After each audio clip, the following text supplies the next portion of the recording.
అమ్మ జగన్మాత మహాకాళి 250 సంవత్సరాలుగా ఈ లష్కర్కు వచ్చి అందరినీ ఆదరిస్తున్నటువంటి జగన్మాతకి ప్రతి సంవత్సరం కూడా దినదిన ప్రవర్ధమానమై నువ్వు కోరుకున్న విధంగా ఈ సంవత్సరం 16 రోజులు కూడా అత్యంత ఆనందంగా ఇసుక వేస్తే రానంత అంతటి జనంతో జాతర జరిపించుకుంటున్నాం.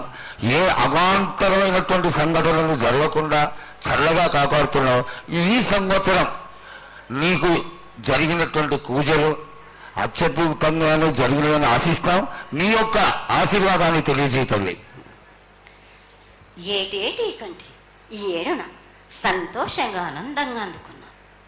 నా బాల బచ్చలనందరినీ నా గొల్లారికి సంతోషంగా ఆనందంగా రప్పించుకున్నాను.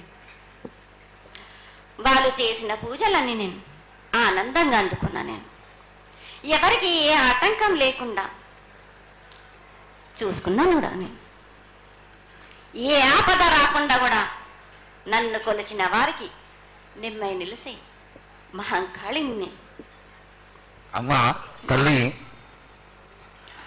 అందరూ గోనాలు సమర్పిస్తున్నారు.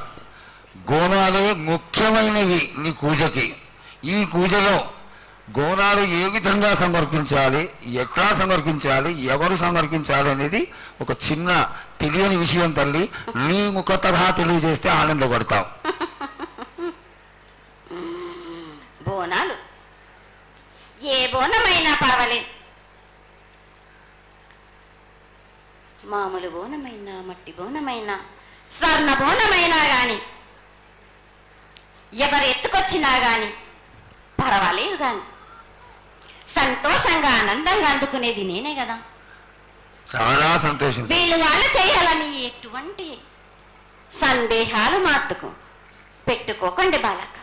చాలా సంతోషం. నా వద్దకు వచ్చిన వాళ్ళకు ఎవరెత్తుకొచ్చినా, ఎవరు చేసుకొచ్చినా గాని, బాలులు తెచ్చినా, బాలికలు తెచ్చినా గాని సంతోషంగా ఆనందంగా తీసుకునే వారం నాది. సంతోషంగా అందుకునే వారం కూడా నాది. అమ్మా, ఇంతవరకు చక్కటి మాటలతో ఆశీర్వదించావు. అలాగే ప్రకృతికరమైనటువంటి గాలులు ఏ విధంగా కొడతాయి, ఎండలు ఏ విధంగా కాస్తాయి, కాడి కొంటలని సస్యశ్యామలంగా ఉండటం కోసం ఎలా ఆశీర్వదిస్తావు, తదనంతరం ఆది వ్యాధులతో బాధపడుతున్న వాళ్ళందరినీ ఎలా ఆశీర్వదిస్తావు, ఈ యొక్క చక్కటి మాటలు నీ ముఖం ద్వారా తెలియజేయతల్లి. కోరినంత వర్షాలు ఉన్నాయి మీకు, పాడి పంటలు కూడా సమృద్ధిగానే ఉన్నాయి మీకు, ఎటువంటి లోటు లేదు మీకు. కానీ మీరు మాత్రం ఆనందంగా సంతోషంగా ఉండండి. ఎటువంటి అనుమానాలు పెట్టుకోకండి. నన్ను నమ్మిన వాళ్లకు నేను తప్పకుండా మీ కోరికలు తీర్చడానికి ఉన్నాను. వర్షాలు మీకు కోరినన్ని వర్షాలు ఉన్నాయి. మీకు ఎంత కోరుకుంటే అంత విధంగా ఉన్నాయి. కానీ అంతకు మించి మీరు కోరుకోకండి. అమ్మా, నీ ఆశీర్వాద బలం ఉన్నంత వరకే మాకు సంభవిస్తాయి. దీనిలో ఏమాత్రం సందేహం లేదు. మా తెలంగాణ ప్రజలందరినీ ఎంత ఆనందంగా నువ్వు ఆశీర్వదిస్తున్నావో, లోకంలోని ప్రజలందరినీ కూడా అలాగే ఆశీర్వదిస్తున్నావు. అయితే ఇక్కడ ఒక చిన్న సంశయం ఏంటంటే, ఏనాడు నిన్ను బాధ పెట్టాలని కాదమ్మా, దినదిన కృతవర్ధమానమై ఈనాడు వందలు, వేలు, లక్షలు, కోట్లలోకి వచ్చేసారు జనం. ఈ కోట్లలోకి వచ్చినటువంటి జనమందరూ 48 గంటలు ఎడతెరికి లేకుండా నీ దర్శనం చేసుకొని నీ యొక్క ఆశీర్వాదం పొంది నీకు పలహారాలు, పండ్లు అన్నీ సమర్పించుకొని నీ తృప్తిని తెలియజేయమని వేడుకుంటున్నారు తల్లి. నన్ను దాటి రావాలంటే, నా వద్దకు రావాలంటే ఆ మాత్రం కూడా కష్టం లేకుంటే ఎట్లా బాలక? మిమ్ము కాపాడేది కూడా నేనే కదా. ఎటు తిరిగి మీరు కష్టం లేకుండా ఉంటే మీరు సొమ్మరిపోతలు అయిపోతారు కదా. ఆ మాత్రం కూడా మీరు కష్టపడాలి కదా నా వద్దకు రావడానికి కూడా. కానీ సంతోషంగా మీరు ఏమి తెచ్చినా కానీ, మీరు పలహారం తెచ్చినా, పండు తెచ్చినా, ఏమి తెచ్చినా, సాగ తెచ్చినా, బోనం తెచ్చినా ఆనందంగా అందుకునే భారం నా. తప్పనిసరిగా అందుకుంటా నేను. పిల్ల జల్ల గాని గొడ్డు గోదా గాని ఎటువంటి ఆపద రాకుండా చూసుకుంటాను, ఎటువంటి వ్యాధి రాకుండా చూసుకునే భారం కూడా నాది. అమ్మ చాలా సంతోషం తల్లి, ఇంతవరకు చక్కటి ఆశీర్వాదాన్ని ఇచ్చావు. నువ్వు ఏమి కోరుకుంటున్నావు? నీకు ఇంకా ఏమన్నా మేము చేయాల్సినది ఉన్నదా? ఏటేటి నుంచి మీరు నా రూపాన్ని పెట్టాలని అనుకుంటున్నారు కదా బాలక. నా రూపాన్ని మట్టుకు పెట్టండి మీరు గాని. ఎటువంటి ఆమె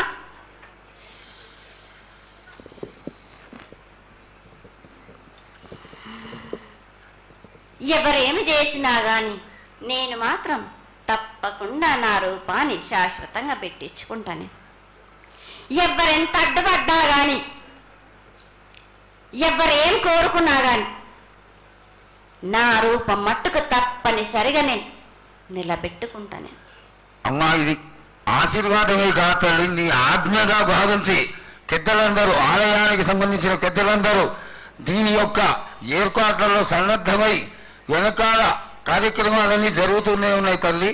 ఇక్కడ ఉన్నటువంటి ఆనాటి నుంచి వచ్చిన పెద్దల్లో మునిమల వాళ్ళైనటువంటి వాళ్ళందరూ ఆ దానికి సమర్పించినటువంటి ఒక పత్రాన్ని సేకరించి జగద్గురువుల నుంచి ఆమోదాన్ని తీసుకున్నారు.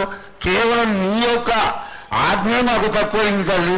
బలాన్ని ఇచ్చి దాన్ని పరిపూర్ణం చేసుకొని మేము తృప్తిపడి నీ యొక్క రూపాన్ని చూసి ఆనందపడేట్టుగా ఆశీర్వదిస్తూ, ఇంకా ఏమైనా ఉంటే తెలియచేస్తే తర్వాత మన వాళ్ళందరూ ఆనాటి నుంచి వచ్చినటువంటి పెద్దలు నేను ఒక 2 ప్రశ్నలు వేస్తారు తల్లి.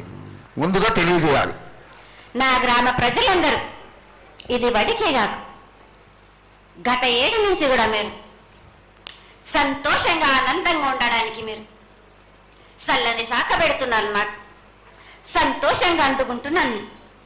ఈ 7 కూడా మీరు 5 వారాలు నాకు పప్పు బెల్లం పలహారాలతోటి శాఖ పెట్టండి. నాకు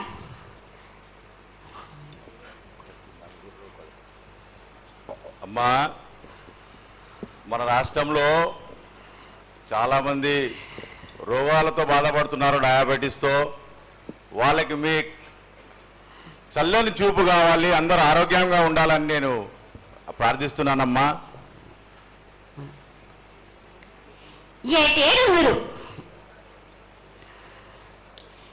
మీ విద్యను కానీ దాని కానీ చదువును కానీ మీరు ఎక్కువ చేసుకున్నారు అనుకుంటున్నారు. కానీ పురాతనం నుంచి మీరు సకాలంలో మీరు పాడి పంటలు ఇది వరకు రాక మీరు పండించటలేదు కాదు బాలక. ఔషధం ఇస్తే మీరు మించి ఔషధాన్ని మీరు ప్రయోగిస్తున్నారు. మీరు దానివల్ల ఈ రోగాలన్నీ మీకు ఈ ప్రభావం చెందుతున్నాయి. మీకు ఔషధాలు మీరు తగ్గించుకొని మీరు పాడి పంటలు మీరు సమృద్ధి చేసినట్టయితే తప్పనిసరిగా అనారోగ్యం అన్నది తగ్గుతుంది బాలక. అమ్మా, మేము ఏదైతే మీకు బలి కార్యక్రమం చేశామో ఆ బలితోని మీరు సంతృప్తిగా ఉన్నారని మేము అనుకోవచ్చా అమ్మా? ఏడేడ చేసేది రక్తపాశం ఇవ్వట్లేదు కదా బాలక. మీకు నచ్చినట్టు మీరు ఇస్తున్నారు కదా, దాంట్లోనే నేను సంతోషపడుతున్నాను. నేను అమ్మా, నువ్వు మరి శాస్త్రం కోరుతున్నావు, కోకడుతున్నావు అర్థం కావట్లేదు తల్లి. నీకు భక్తులందరూ ప్రతి ఇంటి నుంచి కూడా నువ్వు కోరుకున్నటువంటి నైవేద్యాన్ని పంపిస్తూనే ఉన్నారు. పరోక్షంగా నేను రాత్రి కూడా ఒక చక్కటి పూజ జరిగింది. అందరూ ఆనందపడే విధంగా పూజ జరిగింది. తల్లి ఆశీర్వాదం బాగా ఇస్తావు చాలు అమ్మా. ఆకరణ ఆ మీద ఏదో ఒకటి వేసిపోతావు తల్లి. దయచేసి ఆ విధమైనటువంటి ఒక చిన్న తక్కువ మీద కొట్టకుండా సంతోషంగా ఎప్పటికప్పుడు నువ్వు ఆనందంగానే ఉంటూ ఆనందంగా భక్తుల్ని ఆదరించి ఆశీర్వదిస్తే చాలా సంతోషం తల్లి. సంతోషంగా ఆనందంగా అనుకున్నాను. మీరు కోరినట్టు మీరు సంతోషంగా ఆనందంగా ఘనంగా అందుకున్నాను. బాలబచ్చలకే గాని గర్భిణీ స్త్రీలకే గాని ఎటువంటి ఆపదారాను నా బాలులందరినీ నేను కంటికి రెప్పలాగా అరికాలకు ముళ్ళున్నట్టేమో నివళ్ళతోటి మీకే భారం నా కాపాడే భారం కూడా నాది. నా కల్లారి వచ్చినందుకు మీరు సంతోషంగా ఆనందంగా ఉండేలా చూసుకుంటాను. చాలా సంతోషం తల్లి.